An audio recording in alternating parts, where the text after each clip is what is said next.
Hey, what's up, everyone?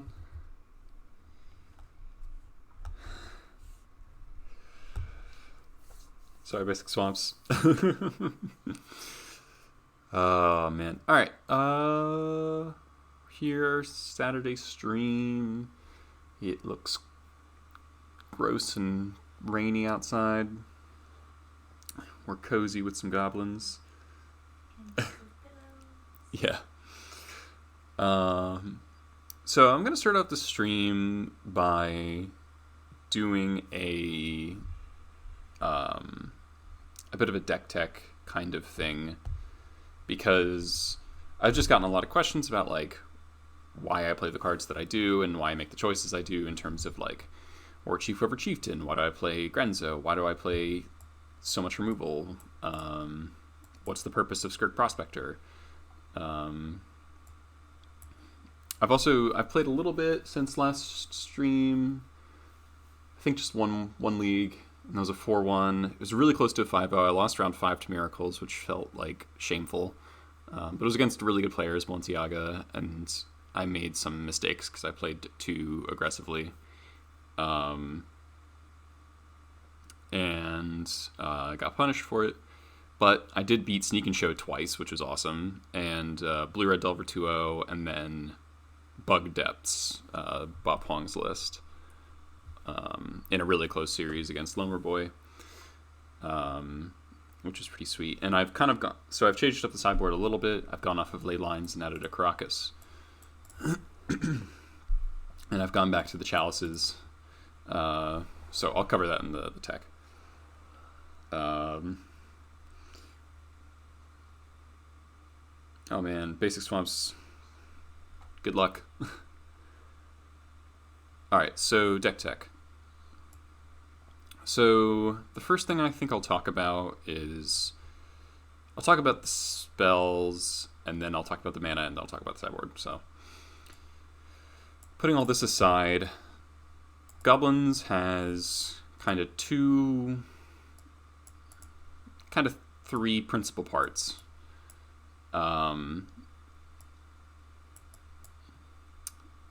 And I'm gonna pull them all out here. So this, I guess I might even say 4. Plan for Uro. Uro's pretty slow against Goblins. Relic is also really good against it. In like multiple ways. But also Pile Driver ignores it pretty well. I mean, you don't want to get... The thing is about, like, Uro draws them a lot of cards, so, like, it's not going to kill you most of the time, but it will put them far enough ahead that other stuff will. So that's the thing about it. I'm not scared of Uro until, like, turn, like, 7, though. And so a lot of games against the Uro decks, I can take an aggressive stance and try to kill them before it actually matters. Okay, so I'm separating this by mana, card advantage, and removal. And the cards in between are Silver Bullets and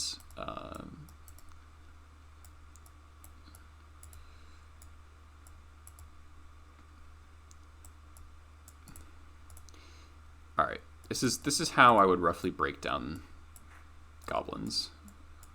And these are kind of distinct categories, though there is overlap in between them. This is also sort of removal. This is sort of removal.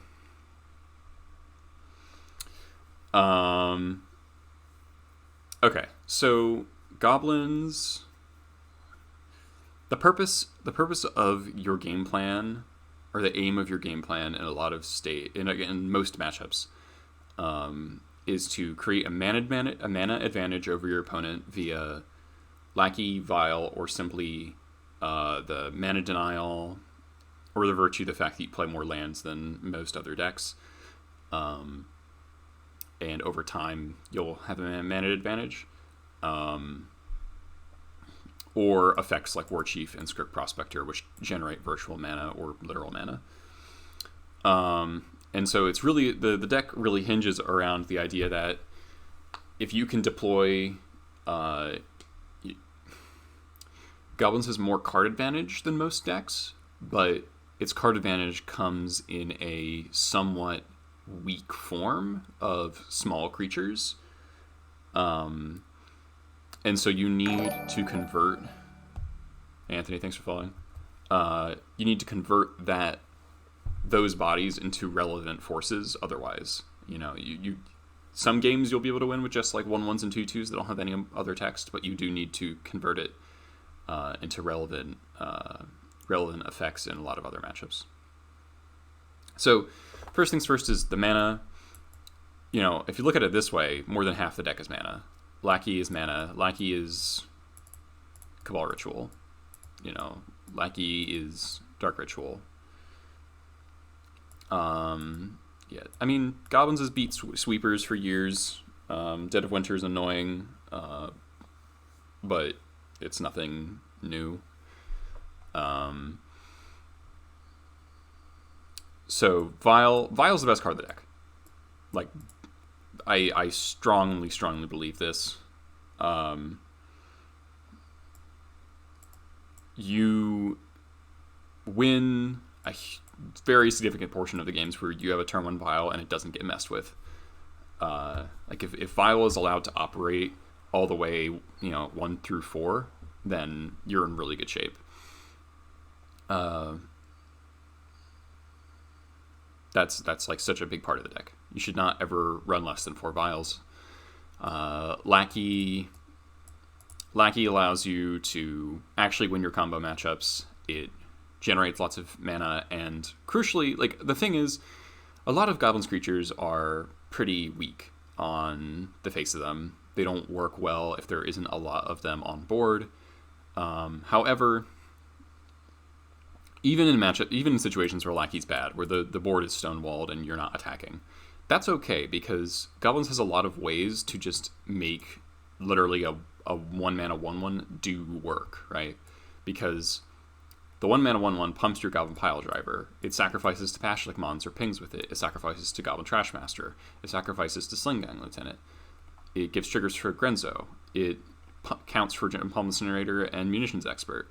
We have lots of ways to convert those bodies on board into relevant value. And so bodies on board is your most valuable asset in the deck. So, hey Marcel. So I feel like this informs so many decisions in the deck, right? We're built around putting things into play, and you don't, once you get like 3-4 goblins in play, all your stuff becomes very powerful. Gem Palm Incinerator being 2 mana, draw a card, terminate is insane. The uncounterable, it's really powerful. Munitions Expert, same deal. Sling Gang becomes an 8-point life swing. Pile Driver becomes block, kill, or die. All these things. So you need to get that mana advantage because your spells are expensive and your card advantage is a pretty mana intensive engine if you don't have the mana cheaters in play. Like Matron for Ringleader is 7 mana, so unless you're cheating one of those into play with Vile, Lackey, or War Chief, it's a lot slower.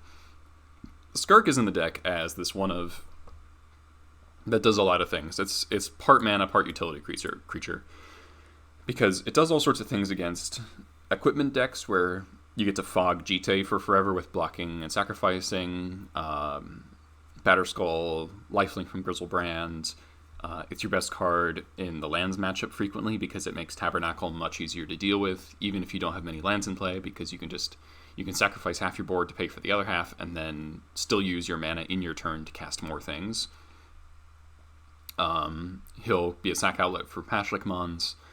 He'll superpower your Goblin War Chief, because the bottleneck frequently, if you've got like a War Chief and a Matron in hand, you can turn into a Storm deck but you need as much red mana as possible, and Skirk allows that to work, where you just have as much red mana as you want. So all that matters is how efficient can you make that. And a big part of that efficiency comes from these Mogg War Marshals.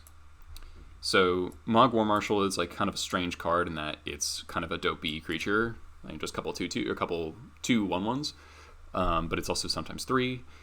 And it's the synergy with the whole deck is just amazing. That's why I love War Marshal so much. Like, despite its vulnerability to Plague, despite its relatively low impact on a lot of board states, it makes the deck function in a very real way in that it allows things to scale.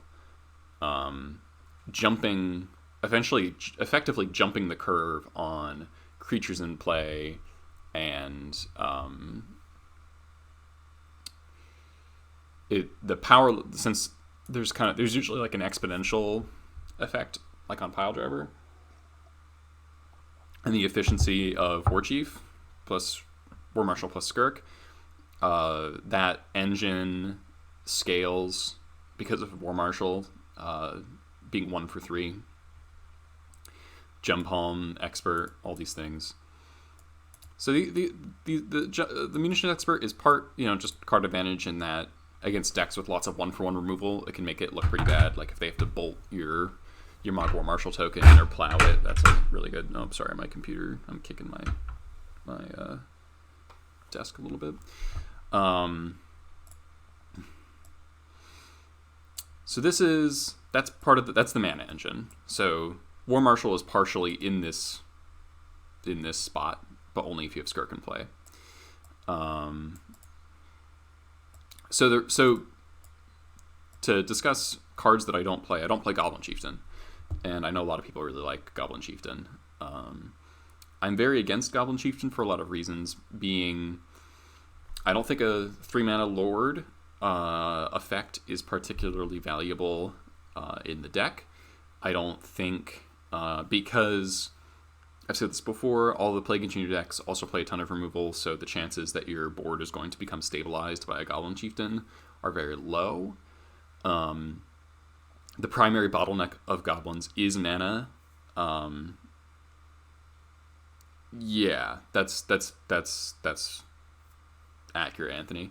Your primary bottleneck is mana, and War Chief generates mana for you.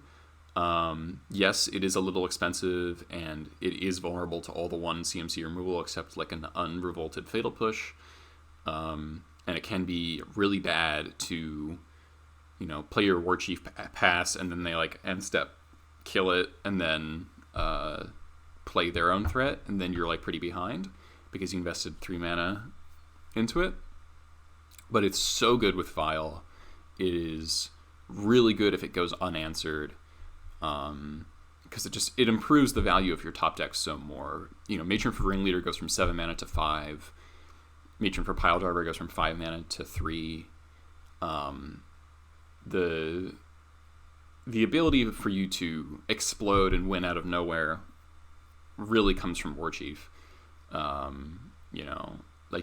allows you to play this game with your Vials where you just don't have to deploy a whole lot, and your opponent can overextend or be too aggressive, and then they can be dead from, if you have I had this game against Delver where I didn't have anything in play but 2 Vials, and they were attacking me, and they had played a threat. They were tapped out of red mana.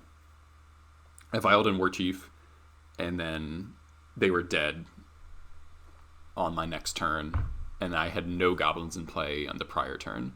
So they went from 0 creatures on board to dead in the span of a single turn.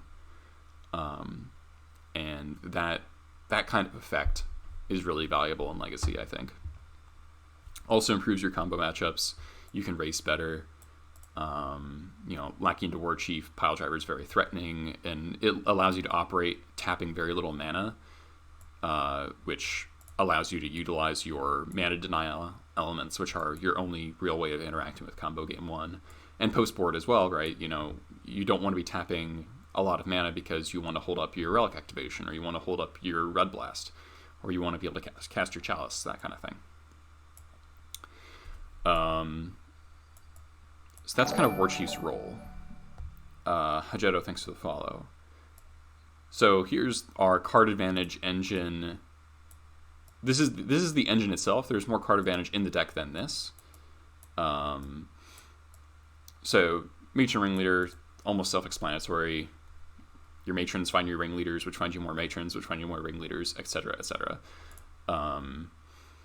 The deck is built so that, you know, we've got 33 goblins, so ringleader averages a little more than 2 goblins per hit, depending on how many lands you've drawn, obviously. You know, any game where you hit 4 off of ringleader, you're incredibly favored to win as long as you can deploy them. And that's another. So this is a something that makes goblins unique compared to a lot of other decks where we can use a lot of mana in a single turn, and so this deck is much happier to flood out than it is to be mana screwed. If you're mana screwed, your top decks become worse, your outs become worse. If you are mana flooded, you have these 8 cards that you can just draw at any time and maybe end that turn with going from 0 spells to 4 spells in hand.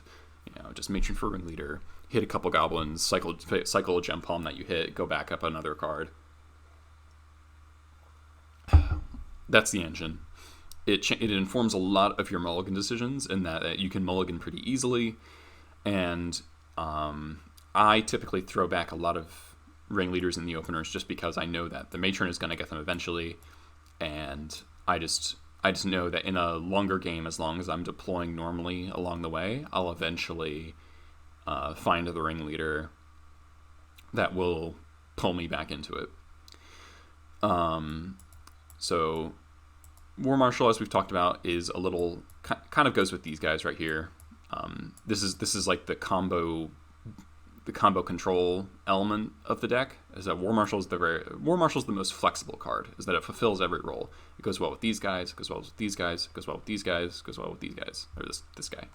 So it's the most flexible card and enables you to function most smoothly. Sling Gang, Trashmaster, Grenzo, Pashlik Mons. Sling Gang has become our most common win condition in a lot of matchups, in that through pile driver connecting, 1 to 2 times, even just for 3-5 damage, bringing the opponent down to around 8 to 10 life, it becomes pretty trivial to drain them out with Sling Gang. Sling Gang is your best card against most combo decks, in that, if you get that Sling Gang into play off of Lackey on turn 1 and then either port them or play a 2-drop, if you play a pile driver, they're dead on the next turn. If you play a War Marshal, then you have a Lightning Helix on board. And, say you're playing against Ad Nauseam or Tess, if you have a Sling Gang on board, it makes Ad Nauseam a much scarier card to cast because their life total is effectively much lower. And every turn that goes by, the chances, if you got Sling Gang into play and got to attack with everything for 1 turn cycle, Ad Nauseam is probably uncastable at that point. Against Reanimator and Sneak and Show, the burn really matters, where if they cast Show and Tell and you put in Sling Gang and they go for some sort of Omniscience Emrakul kill, well, they might just die, with their Emrakul in the stack because Sling Gang just killed them. Providing out-of-combat victories is so important. Against Depths, getting yourself above 20, killing them outside of combat, same deal. So it's your best card in a lot of combo matchups. It finishes out a lot of control matchups where, crossing the finish line with those last couple of points is really tough sometimes, and it also generates bodies for you, right? So it's kind of more copies of War Marshal in a way, where if it's like a play my Sling Gang and then they kill it, and then you drain them for 1 and you still have 2 tokens, so it's not a terrible exchange there. You've traded the main body of your Sling Gang for their removal spell, and you've still gotten 2 tokens and a damage out of it, so it's not so bad. So it's also card advantage in that sense. Nathan, nice to see you. Rakdos DNC. Trashmaster. Trashmaster is one of the best silver bullets. It is one of the best ways to answer artifacts. It is the best way to answer artifacts for the deck. The Lord effect is relevant, obviously. So this is partially why I don't think Chieftain is necessary, because if you want to play a Lord, we already have a Lord that has other relevant text that we want to play anyway. Trashmaster's obviously insane against your Death and Taxes, your Red Stompy, Karn decks, anyone playing Ensnaring Bridge, trying to hide behind it. Trashmaster's insane, because you just sack a Goblin, destroy the bridge, and your creatures are big enough to kill the Planeswalker now. I've not played Vintage ever, no. So Trashmaster's just so good. Nowadays, you might use him to destroy Arkham's Astrolabe if you think your opponent's mana is bad, and you can maybe keep him off a color, or to he'll allow your creatures to survive Plague Engineer, though that's a risky proposition for sure. Putting yourself in a precarious spot, but the out exists. He's also surprisingly good in some weird spots, like he's one of our best cards versus lands, the green-red versions specifically, because he gets your 2/2s out of range of Punishing Fire, and he himself takes 2 Punishing Fires to kill. So allowing your War Chief and your Pile Driver to survive Punishing Fire is absolutely huge. It makes your beatdown much more effective against their removal suite. And Shattering Mox Diamonds can really ruin their mana, because lands' mana base is not very good. They really rely on Moxes for green sources a lot of the time, especially given how I play the deck. I attack their colored mana very, very aggressively often. Talk about Pashalik. Pashalik is a strange card. Pashalik's kind of taken the old slot of Goblin Sharpshooter. Chain Whirler's kind of taken that slot as well. Pashalik's almost like Pashalik's almost Sharpshooter plus Chieftain in a lot of ways, because in combat your creatures sort of effectively deal 1 more damage. It allows you to kind of step into this Aristocrats game plan with Sling Gang. The Sling Gang Pashalik combo is just ridiculous. Sack a Goblin, drain you for 1, deal 1 damage to anything is just crazy amounts of burst. And it's very easy to kill your opponent or deal a lot of damage to them and wrath their board. Really, really synergistic. He's a little clunky by himself. He does require support. His activated ability is a little expensive. It does come up. It is the reason I beat Bug Depths. Activating Pashalik multiple times to get through Elvish Reclaimers. It was kind of wild. He's really good against Delver, where you need to be killing Pyromancers, and it makes the removal spells awkward, because if they're gonna bolt something, then they're gonna lose their Pyromancer, or maybe their Delver. He's quite strong. Works best with War Marshal and Sling Gang. Good against your Elves matchups, your Death and Taxes. He's very good, though vulnerable to Karakas, which matters. Skirk plus Mons is great. Very high utility card that can be difficult to utilize at times, but generally pretty nice to have around. Also, secretly one of our best answers to Plague Engineer, because if you can cast him, if you can have him on board and they cast the Engineer, the triggers of the death triggers of your stuff dying will kill the Engineer. So it just becomes a 3 mana it just becomes a March Casualties at that point, just 3 mana March Casualties, which is totally whatever. Because if you don't have to spend mana on your next turn getting rid of the Engineer, it allows you to continue applying pressure. And also, the activated ability itself will kill the Engineer. So if you just have, say, a Ringleader and Pashalik on board, and there's a Plague Engineer, you can sack the Ringleader to the Pashalik, make 2 1/1s, which die instantly, which then deal 1 damage each to the Plague Engineer, killing the Engineer. Grenzo is a kind of an interesting slot. So a lot of people don't know what this card does. So it's 2 mana 2/2 legendary, Goblin Rogue. Whenever creature you control does common damage to a player, choose 1.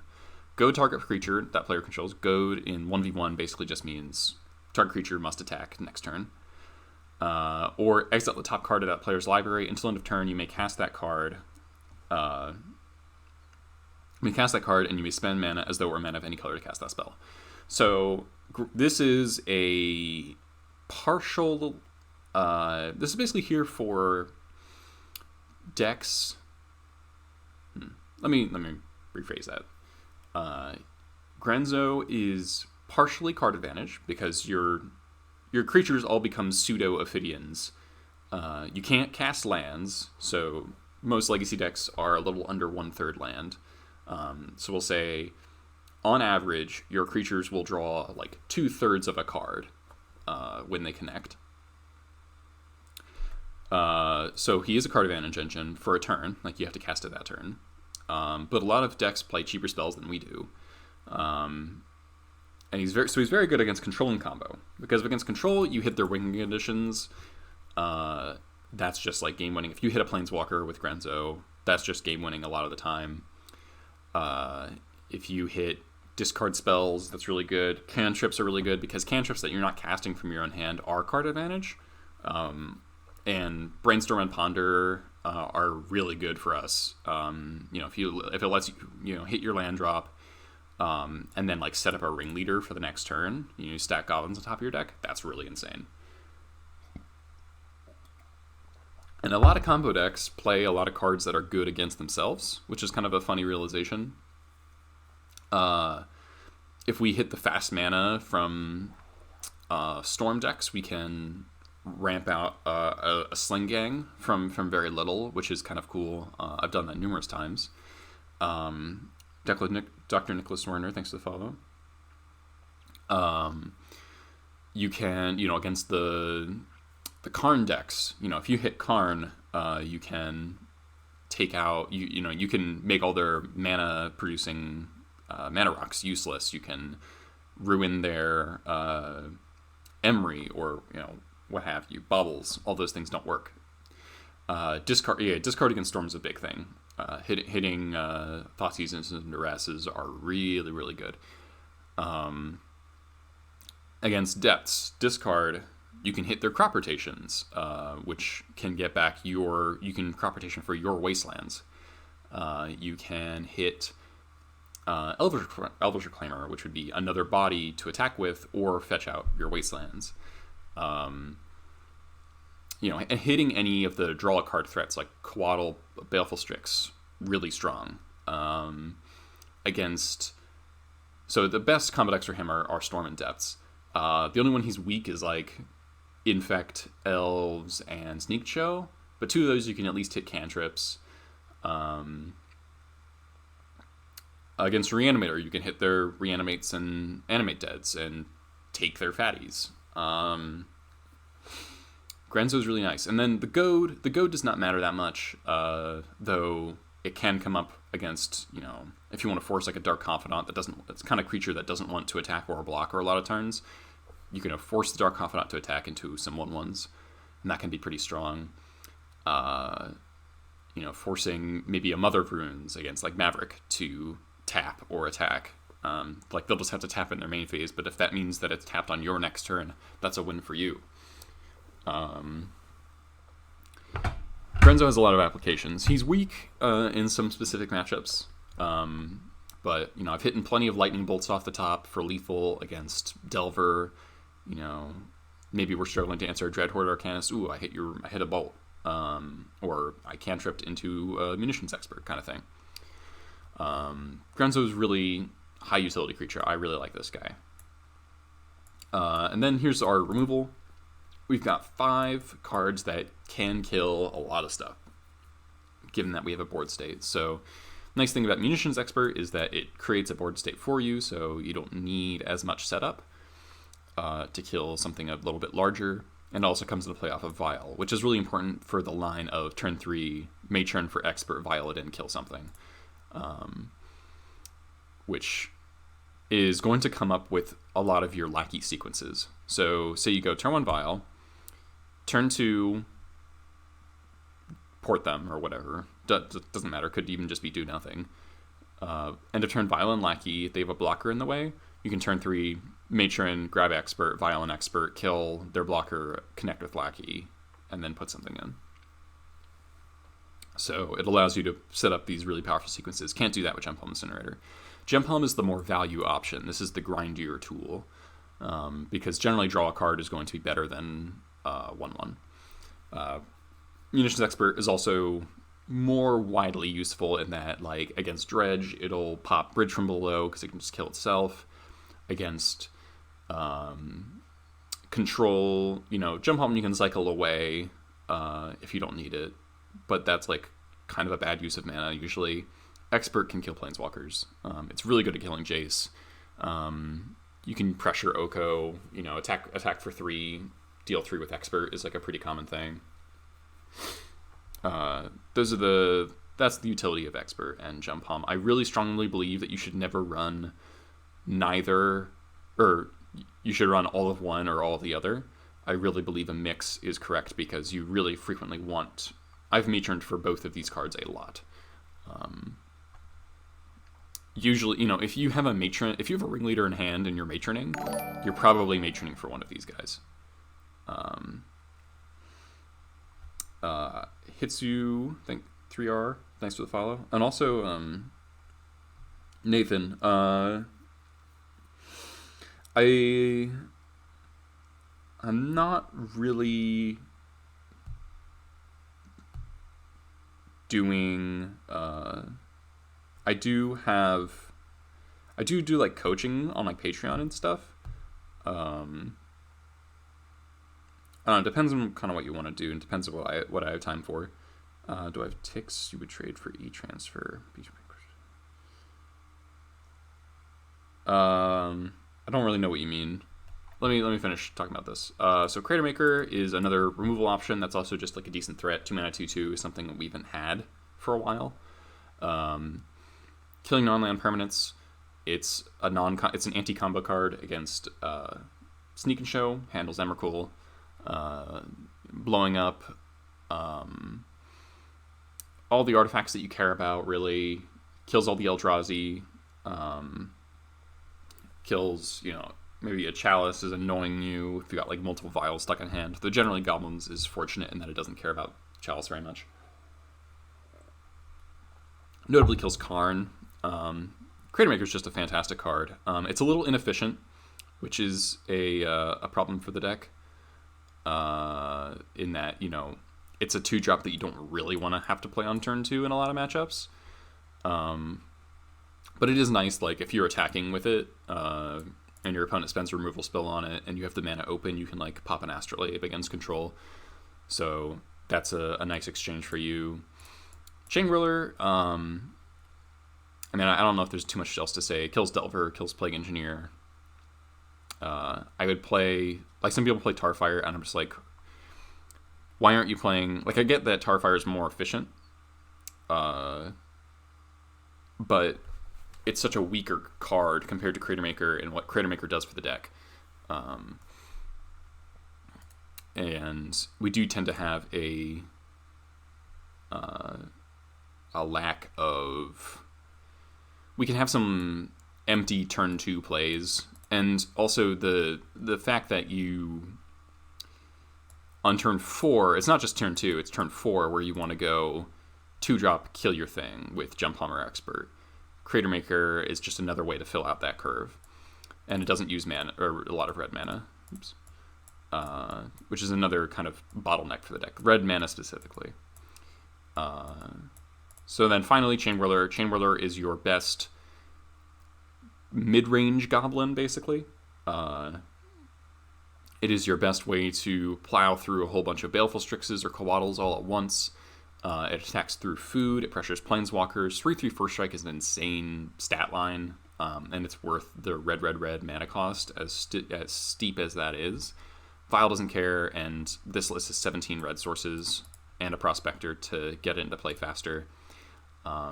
If you've watched my channel, you've seen what Chain Whirler can do to people, and that's why I play a second one in the sideboard, in that it's going to be one of your best cards against Elves, Death and Taxes, Maverick. Answers Empty the Warrens, kill it. I've had multiple games where it's been forced, or players have been forced to block it with their Plague Engineer because it's still a 2/2 first strike. Hits through Leovold. It's just a really, really powerful creature. The body is pretty fantastic. One more thing I want to mention about Pile Driver. A lot of people don't like Pile Driver. It is seen as win more from some people because it does require a board state to be, doing a lot of damage, and you need to be attacking. Goblins doesn't actually want to attack all that often, right? We are okay with sitting back and being a blocking deck. However, in current Legacy, I think Pile Driver is really strong and fulfills an essential purpose in that, not just against combo, but against a lot of control decks, we want to take a beatdown roll because they can become favored in long games against a lot of our draws because they're so good at answering Vial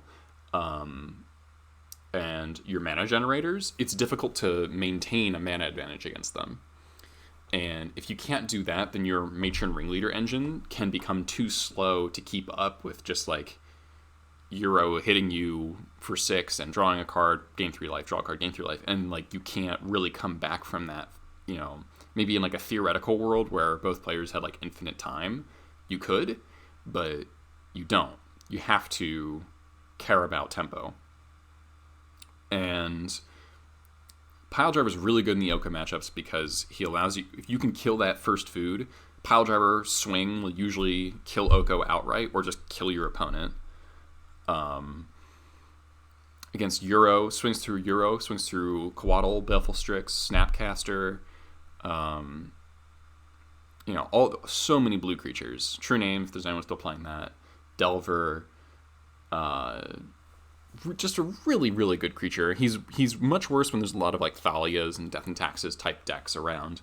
But against like your Emrys, your Urzas, Pile Driver just cranks out a ton of damage at the cheapest rate possible. Good against Food Chain, that's a good one. And ever since we got Sling Gang too, the chip damage or chunk damage that Pile Driver comes through with really means you can end the game like 2 turns sooner with your Sling Gang kill.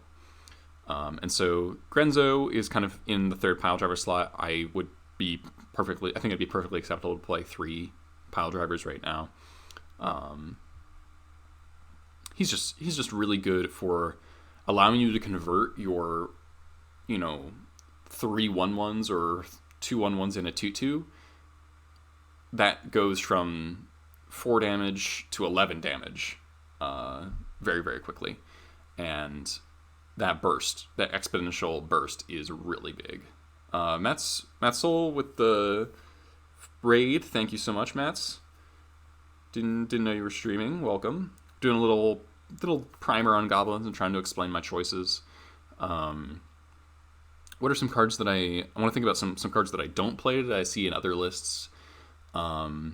There's the black-green Grenzo, red-black Grenzo, Grenzo Dungeon Warden, that I see sometimes that I'm not a fan of this card.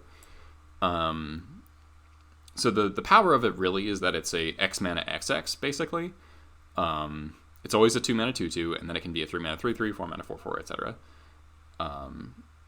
That just has value sometimes, just a really big creature. What I don't like about it is that its activated ability is just really, really inconsistent, and it's inconsistent in a way that's different than this Grenzo being inconsistent. You get the trigger for each creature that connects, correct? So if you connect with 3 creatures, you get 3 separate triggers they can do different things with. So you can do like exile 2 cards, goad you once. I'll get to the sideboard in a sec. Grenzo, you're investing mana for a unknown result, right? You don't know what the bottom card of your deck is most of the time unless you get Terminus. This guy is admittedly super sick against Terminus.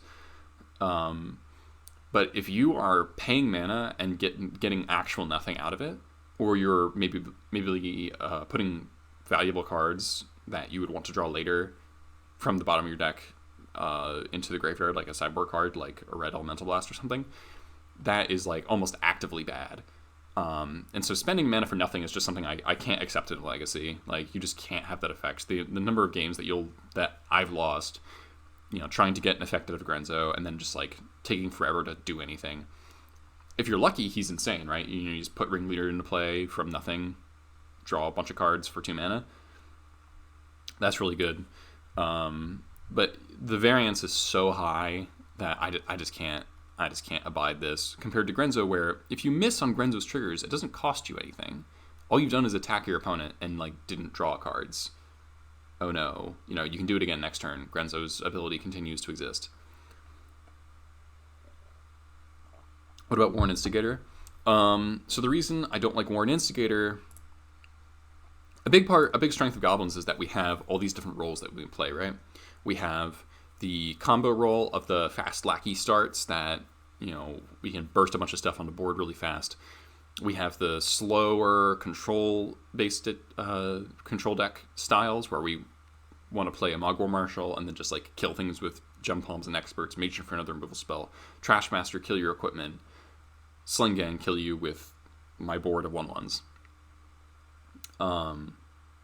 That slower style, we might want the sudden burst damage from Warchief Piledriver.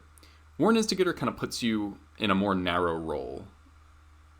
You have to be the aggro deck with Warren Instigator because it doesn't do anything if you're not attacking completely freely. It dies to everything. Like, the amount of Plague Engineers people are playing, I really don't want to play a bunch of 2 mana 1/1s that I actively want to survive. Like, it sucks when War Marshal dies to Plague Engineer. Warren Instigator, it's even worse, because in order to make Warren Instigator worth playing, you're generally going to be playing more top end. Like, Kiki-Jiki's basically necessary with Warren Instigator. Because it's so powerful, because if you play the Instigator and it connects and you have a Matron in hand, you can just put Kiki-Jiki into play that turn and then just like go off. But there's a cost to that, meaning you will draw a Kiki-Jiki some games and be completely unable to cast it because it's 5 mana. And not just 5 mana. The other problem with Warren Instigator is you have to make more mana-based concessions. You have to run more red sources. Even this is stretching it. These are, black-red is effectively red-red. So I have 4 red-red 2-drops. And that's a lot. And if I wanted to play Warren Instigator and still splash black, which I think is necessary, I would have to be cutting more of these Wastelands and Ports. And Wasteland and Port is like how you win most of your combo matchups. Even post-board, that's like a huge part of the game. And so basically you're really leaning heavily on one aspect of the deck, and you're weakening yourself against interaction. You become weaker to discard spells because Warren Instigator cares about cards in hand, not on board, compared to Piledriver, which cares about on board.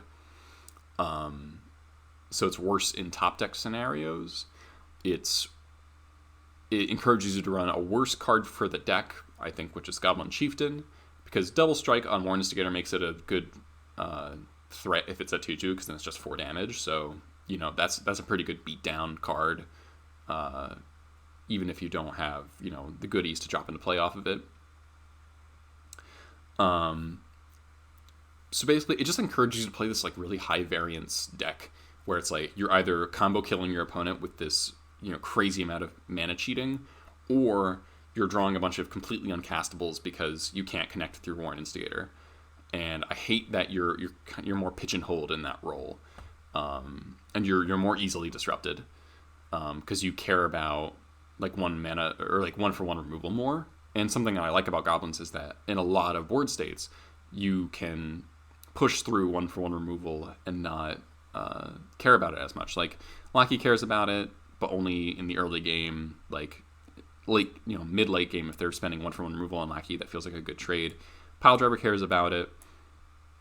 Grenzo cares about it. Warchief cares about it. The rest of these cards are like pretty good against 1-for-1 removal. Sometimes it'll be annoying if it hits your Crater Maker, Sling Gang, whatever. Card advantage, card advantage, card advantage, card advantage. Card advantage, card advantage. Trash Master, usually card advantage if it's in the relevant matchup. So you can build, like, Skirk, if they're bolting your Skirk, that's fine too. So the deck really is good against a lot of 1-for-1 removal. And I think Warren Instigator makes you worse. Also, just the whole Plague Engineer thing. It just drives me nuts. It would be insane to me to play Warren Instigator right now. Now that Plague exists. And I didn't think it was even good before. Also just like Dread Arcanist. Like, imagine playing turn 2 Warren Instigator. Like, your hand is like... Imagine this. You go turn 1, you're on the draw, and you go turn 1 Lackey, they bolt it. Turn 2, they play a Dread Horde, and you play a Warren Instigator. Like, how the hell is that getting you anywhere? Wouldn't you rather have the War Marshal so you can set up a Munitions Expert to kill that Arcanist on the following turn? Dread Horde makes Warren Instigator look embarrassing. I compare the power of those 2 2-drops.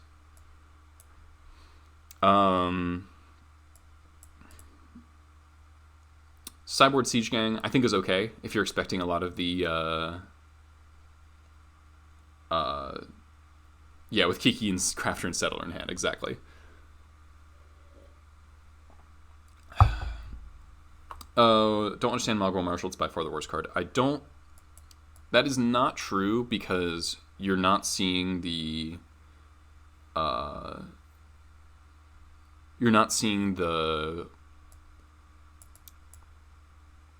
utility that War Marshal brings to the table, in that it provides you the most valuable resource, which is bodies on board.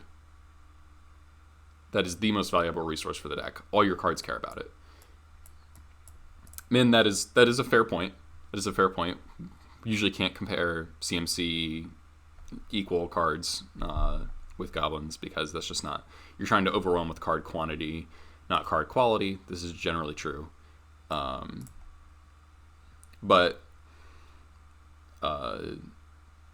it's something you have to be aware of. You can't just like Munitions Expert is still like pretty good. If this said ETB deal 3 damage, that's like a pretty powerful card. And it'll sometimes deal 1 damage, and sometimes it'll deal 8.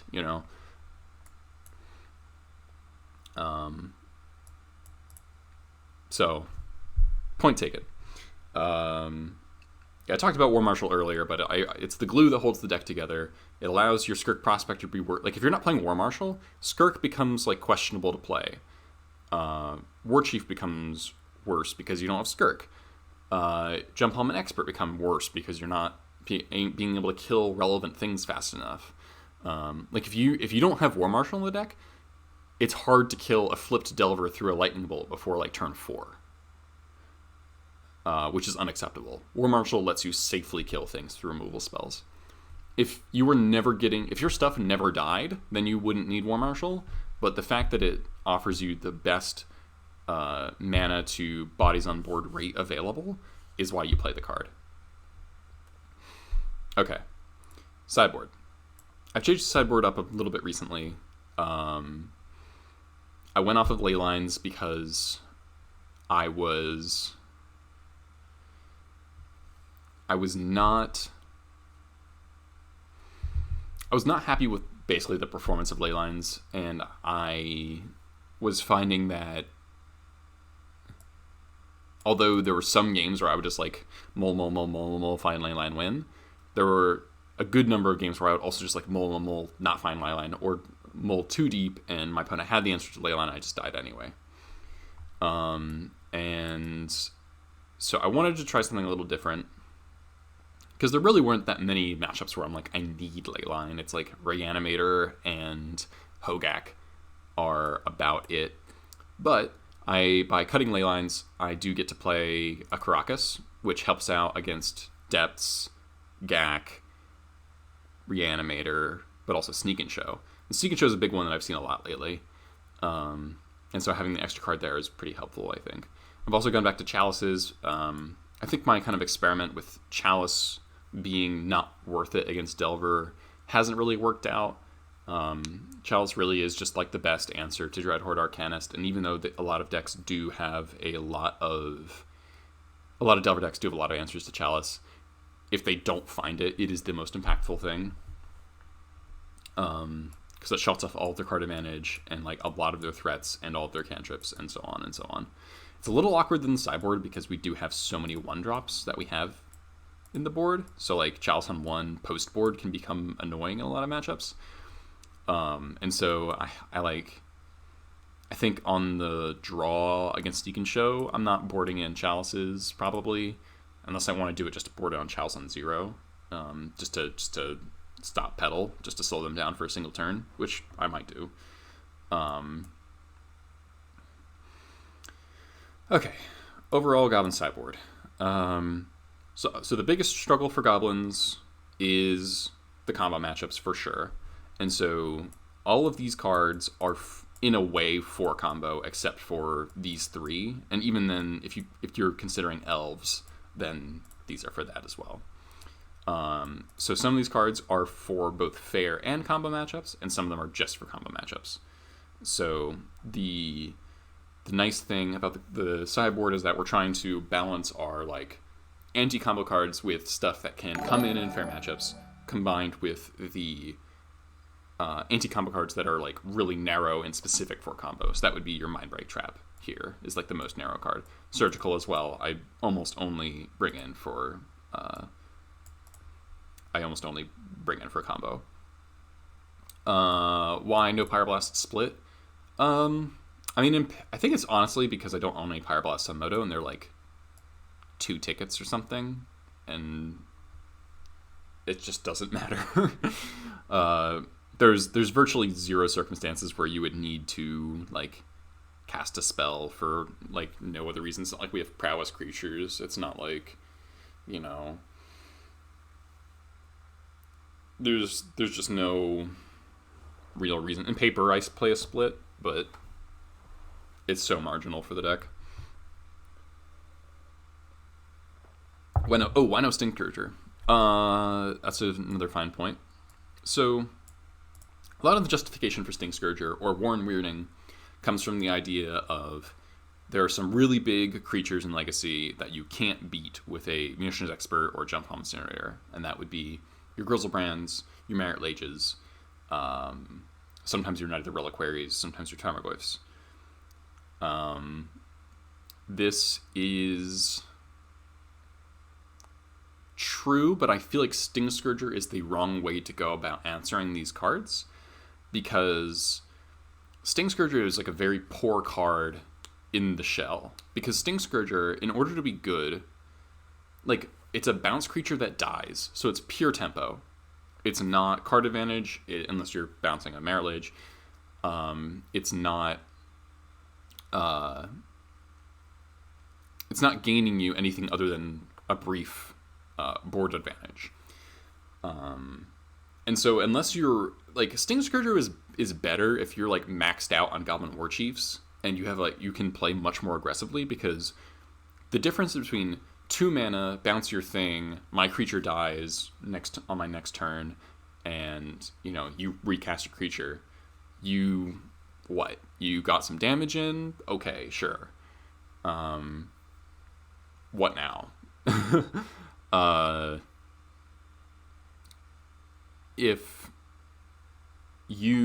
However, if it's a 1 mana, bounce your thing, attack for 2, that's a pretty big tempo swing, which is a lot more attractive. Goblins, I don't doesn't take advantage of tempo super well, unless you're already, got that big mana advantage with Vial or Lackey. I specifically don't think Sting Scourger is that good against depths, because the vast majority of depths will just end step the Merit Lage anyway. And so I don't think Sting Scourger is actually a good option, because you don't want to leave your Vial on 2, first of all. That's like a bad number to leave Vial on. You want it to get to 3 most of the time, or 4 to get to Sling Gang. And so I've seen plenty of people like matron up Sting Scourger preemptively against depths, and then just sit their Vial on 2, and then they lose because they didn't actually produce a board state fast enough. And so I think Sting Scourger is just like kind of a trap against depths. it can be fine against Delver sometimes, like bouncing a Gurmag Angler is like the best you're gonna do. Or like there are niche circumstances where it can be good, yeah. But the overall weakness of the card in that, like, it's almost unplayable against control, is really low impact against a lot of other creature decks, and just putting yourself down a card is so bad for a relatively low upside.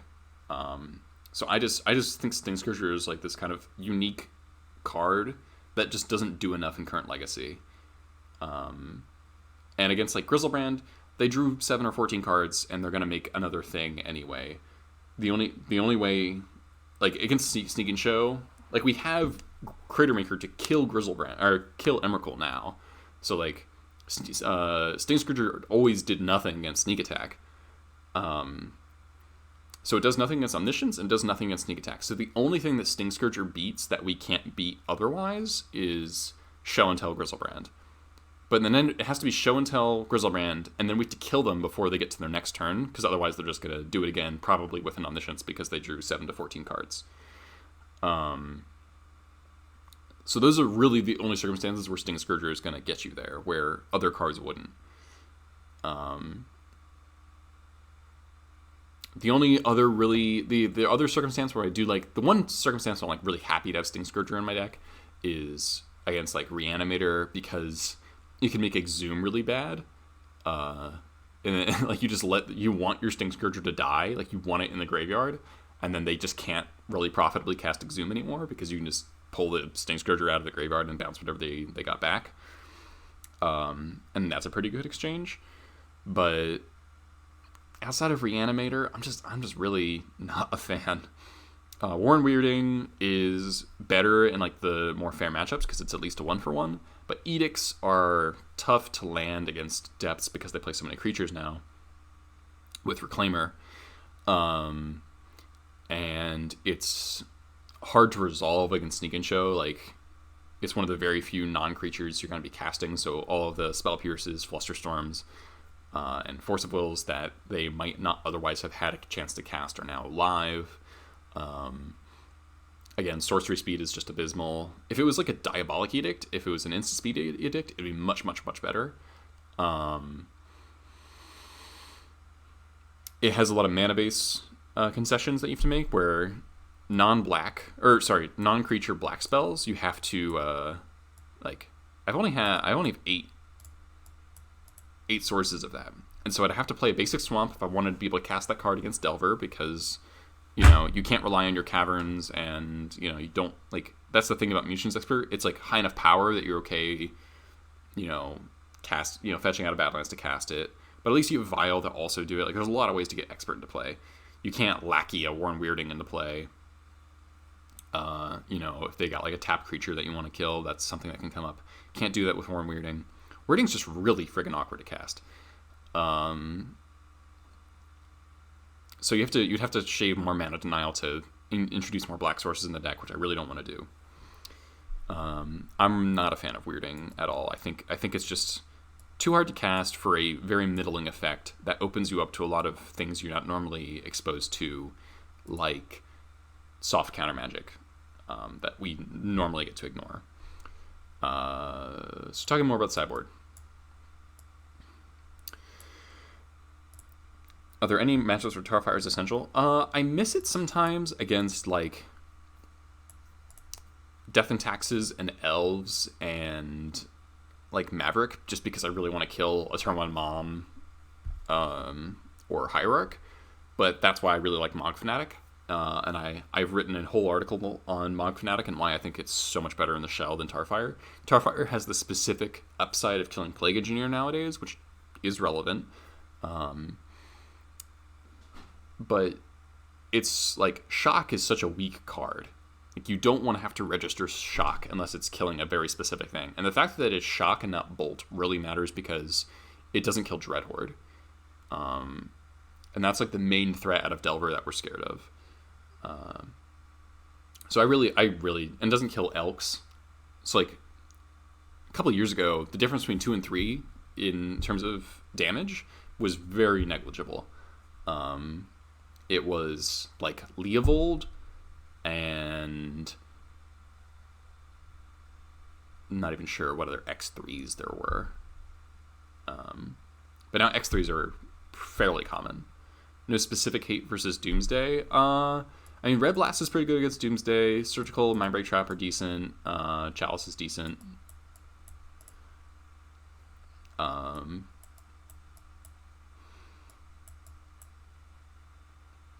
That's kind of where I'm at. Will the ever unban Goblin Recruiter? Probably not. It would be cool. Yeah, Earwig Squad's good against Doomsday, that's for sure. That's actually very good against Doomsday. What's that? I'm gonna go get rice cakes. Cool. And stuff. Alright. Sounds good. Yeah, Earwig Squad is a great card for combo heavy metas for sure. It completely destroys Ant. Is decent against Tess, but they can play through it. Like, you're not going to KO them. You're just going to reduce their outs. It's okay against Sneak and Show. It's good against... The problem with Squad is that it's like really awkward against Delver. It's like it dies to Bolt. It is hard to get in with and have that 3 mana with a black source. You can top deck it and it can feel really, really bad when you're behind. Yeah, so a one of Squad is definitely good to have for a combo heavy meta. Absolutely. Really helpful card. Especially if Doomsday gets popular, Squad is amazing. Because I think if you just take all the Oracles, unless they sideboarded into Mentors, they just can't win.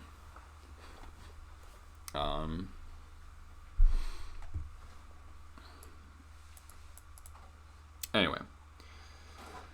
So we're doing... what I was talking about. Anti-combo cards that also double up as fair cards. Yeah, some people also don't sideboard Mentors versus Goblins, which I think is correct, because I think I'm leaving in a decent amount of removal that kills Mentor incidentally. Like, I'm leaving in, 1 to 2 Experts. I'm leaving in all my Crater Makers because they also, blow up artifacts and attack for 2. I think I'm 1-1 versus Doomsday right now. It was pretty wild. And the one match I lost, they killed me on turn 1. They just had the turn 1 Doomsday kill, which I think is very rare. Yeah, Chalice on 0 is good, yeah. And I think my hand was Lackey Chalice Reb or something. Like, my hand was really good, and they just killed me on turn 1 on the play. Anyway, so Red Blast, one of the best red cards in the format, probably second best red card in the format after Arcanist. Handles Oko, Show and Tell, Coatl, Snapcaster, Jace, Uro, Delver, Brazen Borrower, so many things. Red Blast is great. Thassa's Oracle, such a powerful, useful card, universally applicable in both combo and fair matchups. Really, really solid. Chalice is mostly for your LED decks. I will also bring it in against Delver because of Dreadhorde. They're all Dreadhorde focused nowadays. And, just shutting off of all the cantrips makes Pyromancer much worse and all that. Also, very reassuring that, it is nice that you can tap out, or you can play your War Chief or whatever, or your Pile Driver, though we're shutting out War Chief against Delver these days, but say Pile Driver, or Grenzo, or Sling Gang, and then that it's not going to die. It's not going to die if you have a Chalice in 1. So yeah, LED decks and Delver are the main places for Chalice. I don't like Chalice against a lot of control decks. I would not board it in. Thorn is better if you want So Chalice is better if you want to hit control and combo. Thorn is better if you want to hit control and... Delver and combo is for Chalice. Control and combo is for Thorn. Mindbreak Trap, very narrow, but there's a lot of people on Moto that are playing some really, really fast combo decks, and you want that just 0 mana, blow them out, win the game kind of card. Surgical is a little mopey. I'm not a huge fan of Surgical at the moment, but I need some turn 0 graveyard hate because I want to play Relic of Progenitus for the fair graveyard decks. So Relic is really good against people playing Uro and Drown on the Lock and, Savine's Reclamation. Relic is insane. Knight of the Reliquary, very good. Loam, very good. Relic is really, really helpful for those, kind of fair graveyard shenanigans, where Surgical is specifically there for the really fast, turn 1, Dark Rit, Entomb, Reanimate. Shit. Crocus, nice addition to the deck for your Depths matchup. It won me my match against Bug Depths, for sure. Helps out against Depths, helps out against Sneak and Show. Various Urza Emery stuff you might bring in a Caracas. And then against, really basic heavy decks, I'm happy siding out a Caracas, or siding out a Wasteland and bringing in a Caracas to, maybe bounce Euro or protect my Pashlik Mons from removal that has come up, or Grenzo. Caracas becomes better the more Legends that you play, so you can use it or reactively, but for your own purposes rather than reacting to your opponent's stuff. Pithing Needle is a good kind of all-rounder for Death and Taxes, Maverick, Elves, the Karn or Stompy decks. Eldrazi, I'll bring it in for a GT or Ratchet Bomb or something like that. What else? Needle, Tess, naming Wishclaw Talisman is relevant. Loam, any of the lands activated abilities, be that Blast Zone. You might even be forced to name Wasteland. I don't like Needle against Bant Snow, specifically because you're always naming the Planeswalkers. And so if you're playing 3 Red Blasts, you don't need the Pithing Needle. Because it's doing the same job but better. If you only have 2 Red Blasts, then I would bring in the Pithing Needle. Because there's only so many cards you want to board in, because you really want to board very little against Bant Snow, because you want your ringleaders to be as good as possible. I just board in these 4. If they have Uro, I'll probably bring in 1 Relic, and maybe cut, depending on how good their how good their mana base is. I'll cut a Wasteland for a Crocus. Grenzo, I explained earlier. Anti-combo, anti-control is the long and short of it. So Pithing Needle is just very widely useful against Death and Taxes and Maverick. You're really going to want to take out Mother of Runes, which is probably their best card, but also names equipment. Knight of the Reliquary to keep it from growing itself. All sorts of things. Planeswalkers if they play them. This is also really nice against Loam, where you want to bring in Needle, but you don't want to bring in Red Blast just for their Okos. I don't like bringing in Red Blast, weakening your engine, because Goblins is an engine deck, so you really need to... Your non-Goblin Cyborg cards really need to be very good to be worth bringing in. You don't want to board in a bunch of medium stuff, because that just weakens your overall deck engine. And so you want to bring in Needle for things anyway, but the fact that it can name an Oko for you is nice.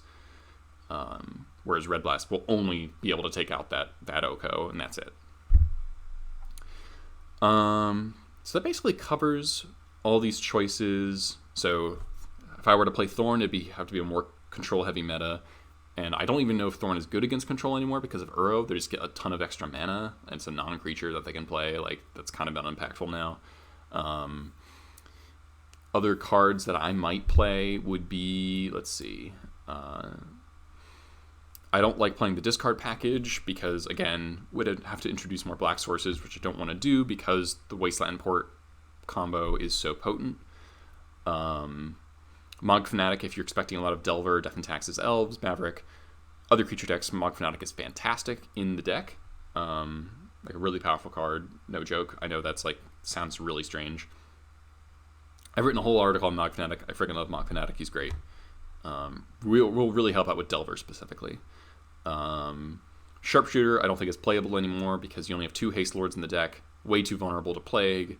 Overall has been taken over by Pashlik and Chain Whirler for me. It's a very high upside card, but it's just way too vulnerable.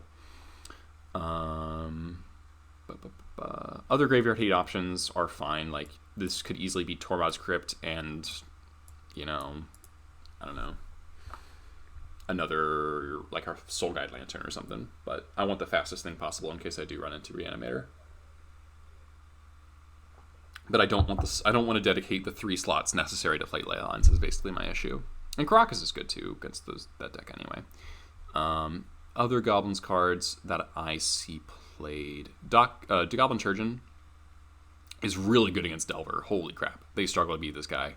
Because turning all their removal spells into edicts is just devastating. Like, if they can't effectively kill your Pile Driver, your War Chief, your Sling Gang, it just becomes, like, really, really easy to overpower Delver. It's a pretty narrow card, but it's really good against Delver and okay against some control. It is weak against like Plow and Sweepers that aren't Supreme Verdict, unfortunately. But it also makes like double blocking really easy. Blocking 2 different creatures. Block your threat, sack 1 creature to regenerate the other. It's just really useful versus combo, which is part of the problem, but good card to keep in mind. Goblin King isn't playable, same reason why Chieftain isn't playable. Lords are bad. It does. O2 survives Plague Engineer, which is kind of neat. Yeah, Doc Gob is what we call this guy. Lightning Crafter is okay, but requires a lot of setup and pretty expensive. The Lightning Bolt effect is pretty powerful, but you need to have something good to champion to make it like upside. And if you ever get blown out by your board getting destroyed, then it's just like, or like you don't have something to champion. It's really, really bad. Again, if you play more Haste Lords, it gets a lot better. Covered Weirding, Frog Tosser is not playable for similar reasons as Warren Instigator. 2 mana 1/1 that has no other, like, doesn't generate a board state for you, dies to Engineer, and it's also the off color, which is something you want to be fetching out basics as soon as, like, in a very proactive way against most decks. But Murder Shred Cap used to be playable, but not anymore because of Plague. If it killed Plague, it would be great, or it would be good. I think that's about everything. So I hope that explains all of my primary card choices for my list, why I've constructed the way I do. I highly value removal, I highly value getting it on board quickly, I highly value having a more reasonable curve. I play a relatively low number of top-end creatures. You're not going to see me with multiple 5-drops ever, if any. You're not going to see me with really heavy on 3s. Like this is like the lowest amount of 3-drops Goblins has ever gotten to play, right? It's only 8, and 2 of them generate mana. So this is like about as low curve as Goblins gets, and I'm still playing 24 lands. We got the Fiery Islet, which is kind of nice. It's been decent so far. So yeah, records have been pretty good lately. A lot of 4-1s. I heard someone got a 5-0 with my list today, which was exciting. So let's see.